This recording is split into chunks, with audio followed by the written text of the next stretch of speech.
बँकेचा अध्यक्षपद शिवसेनेला मिळणार आता जवळपास निश्चित झालं. खऱ्या अर्थाने आज भाजपवर सरची केली अशी चर्चा सुरू झालेली आहे. शिवसेनेला काय सांगा? संभाजीनगर जिल्हा मध्यवर्ती बँकेचं अध्यक्षपदाची आज निवडणूक होते. ही बँकेची निवडणूक आम्ही माहिती म्हणून लढलो. त्याच्यामध्ये शिवसेनेचे 9, भाजपचे 7, राष्ट्रवादीचे 2 असा आमचा बहुमताचा आकडा आम्ही गाठलेला आहे. आणि म्हणून नॅचरल जस्टिस ज्याला म्हणतात त्या पद्धतीनं शिवसेनेकडे हे अध्यक्षपद आलेलं आहे. 2 वर्ष शिवसेनेचा अध्यक्ष पहिल्यांदा राहील, 2 वर्ष भाजपचा राहील आणि 1 वर्ष राष्ट्रवादीचा राहील. म्हणून कुणी कुणावर कुरघोडी केली नाही. तर जस्टिस ज्याला म्हणतात तो जस्टिस देण्याचा प्रयत्न आम्ही केलेला आहे. आणि पुन्हा एकदा दाखवून दिलंय की आम्ही माहिती म्हणून ही निवडणूक लढतोय. संसदेचं अधिवेशन चालू आहे, डिलिमिटेशनचं बिल येणार आहे.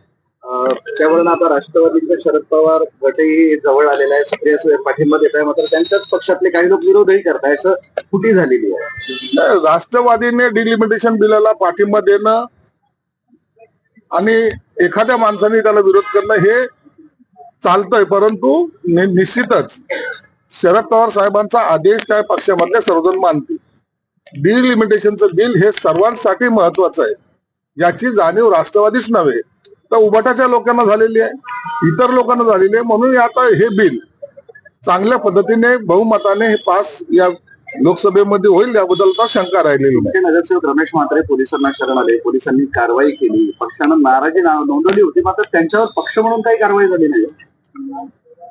आता पोलिसांनी त्यांच्यावर कारवाई केली. त्यांनी जो काही प्रकार केला होता त्याबद्दल श्रीकांत शिंदे साहेबांनी असेल, एकनाथ शिंदे साहेबांनी असेल नाराजी व्यक्त केली होती. आता पोलिसाची कारवाई होते. तुम्ही पाहत असाल सत्ताधारी असताना सुद्धा एखाद्या नगरसेवकावर कारवाई करणे हे याला म्हणतात धैर्य. आणि आम्ही कोणालाही पाठीशी घालत नाही ह्याच्यातून सिद्ध होतंय. म्हणून आता याच्यानंतर जी काही कारवाई करायची असेल ते एकनाथ शिंदे साहेब करतील. विद्यार्थ्यांचं आंदोलन सुरू आहे, सोनम वांगचुक उपोषण सोडलं, लाठीचार्ज झाला, विद्यार्थ्यांवर दडपशाही सुरू आहे, अशा पद्धतीचा आरोप राज्यातलेच विरोधी नेते करतायत. थोडक्यात उद्धव ठाकरे, राज ठाकरे.